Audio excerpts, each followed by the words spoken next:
चांद की रोशनी यह पैगाम लाई, करवा चौथ पर सबके मन में खुशियां है छाई।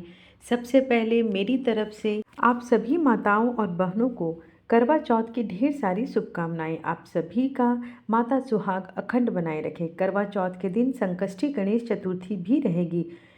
हर साल करवा चौथ का व्रत कृष्ण पक्ष की चतुर्थी तिथि को रखा जाता है। इस दिन सुहागिन महिलाएं पति की लंबी उम्र के लिए निर्जला व्रत रखती हैं। इस व्रत को पहली बार माता पार्वती ने भगवान भोलेनाथ के लिए रखा था। इसके अलावा कहा जाता है कि द्रौपदी ने भी पांडवों को संकट से मुक्ति दिलाने के लिए करवा चौथ का व्रत रखा था। करवा चौथ का व्रत विवाह के 16 या 17 सालों तक करना अनिवार्य माना जाता है। करवा चौथ का व्रत कार्तिक मास के कृष्ण पक्ष की चतुर्थी तिथि को रखा जाता है। इस दिन सुहागिन महिलाएं 16 श्रृंगार करके पति की लंबी उम्र की कामना करते हुए निर्जला व्रत रखती है। इसके अलावा कुंवारी कन्याएं जो होती है वो सुयोग करवा चौथ का व्रत रखती हैं। इस साल कर चतुर्थी तिथि का जो प्रारंभ है वो 20 अक्टूबर रविवार सुबह 6:47 से चतुर्थी जो है वो समाप्त 21 अक्टूबर सोमवार सुबह 4:17 तक हो रही है। इसलिए इस साल 20 अक्टूबर 2024 दिन रविवार के दिन करवा चौथ का व्रत रखा जाएगा। पूजा का शुभ मुहूर्त जो है वो शाम 5:46 से 7:09 तक है। 20 अक्टूबर 2024 रविवार के दिन का जो पंचांग है वो कुछ इस प्रकार से है। ब्रह्म मुहूर्त सुबह 4:53 से 5:41, अमृतकाल सुबह 3:52 से 5:21, रोहिणी नक्षत्र सुबह 8:32 से तथा सिद्धि योग शाम 5:41 तक है। राहु काल दोपहर 4:30 से 6 बजे तक है। ऐसे में जो सिद्धि योग है इस दौरान व्रत को करना और पूजा पाठ करने से हमें बहुत ही अच्छा लाभ मिलता है। तो हमें सिद्धि योग में प्रयास करना चाहिए पूजा करने का। इस साल करवा चौथ का जो चंद्रोदय का समय है वो रात 8:15 का है। इस व्रत में सरगई करने का भी एक रिवाज है। तो सरगई जो होती है वो अंधेरे में मतलब कि सुबह के 3 बजे से लेकर ब्रह्म मुहूर्त के शुरू होने के पहले ही आपको कर लेना है, क्योंकि बहुत सारी महिलाएं हैं जो कि ब्रह्म मुहूर्त से पहले इस सरगई को करती हैं ताकि पूरे दिन निर्जला रहने का जो ताकत है उनको मिल सके। सिद्धि योग में पूजा करना एक अति शुभ माना जाएगा। इसके बाद अब चंद्र उदय जब होगा तब आप चंद्रमा को अर्घ देने के बाद ही व्रत को खोल सकते हैं।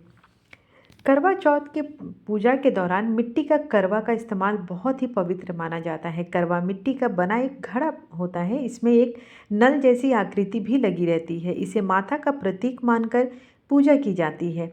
करवा को पंच तत्वों का प्रतीक भी माना जाता है, अर्थात जल, मिट्टी, अग्नि, आकाश और वायु। हमारा मानव शरीर भी इन्हीं पंच तत्वों से बना है। शादी के बाद लड़की को मायके से एक करवा दी जाती है जिसे वो हमेशा पूजा करती है। इस दिन 2 करवे आते हैं, एक महागौरी पार्वती जी को समर्पित होती है, दूसरा सुहागिन महिला रखती हैं, जो कि इन दोनों करवा को पूजा के समय पूजा स्थल पर रखे जाते हैं। फिर इस पर स्वास्तिक बनाया जाता है और उस पर कलावा बांधा जाता है।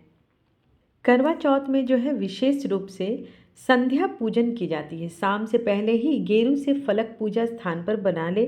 फिर चावल के आटे से फलक पर करवा का चित्र बनाएं। अगर आप नहीं बना सकते हैं तो मार्केट में प्रिंटेड कैलेंडर भी आते हैं जिन पे करवा माता का चित्र बना हुआ होता है, आप उसे भी ला सकते हैं। संध्या के समय शुभ मुहूर्त में फलक के स्थान पर चौकी स्थापित करें।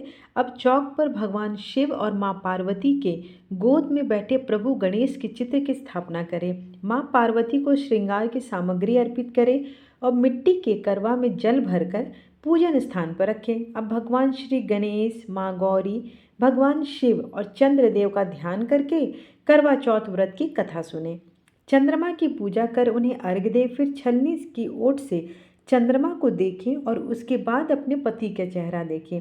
इसके बाद पति द्वारा पत्नी को पानी पिलाकर व्रत का पारण किया जाता है। तत्पश्चात घर के सभी बड़ों का आशीर्वाद भी लें, स्थापित करें और उसके बाद इस पूजा की थाली को कलश के बाईं ओर से लेते हुए दाईं ओर तक ले जाएं, फिर दाईं ओर से थाली बाएं ओर से, फिर पकड़कर बाईं को ओर से लेकर आएं। ऐसा 4 या 7 बार करें। आप जितनी बार चाहें ऐसा कर सकती हैं। इस प्रकार अगर आप घर में अकेले हैं, आपके साथ कोई नहीं है, तो आप इस पूरे विधि विधान के अनुसार अपनी पूजा की थाली को घुमा सकती हैं।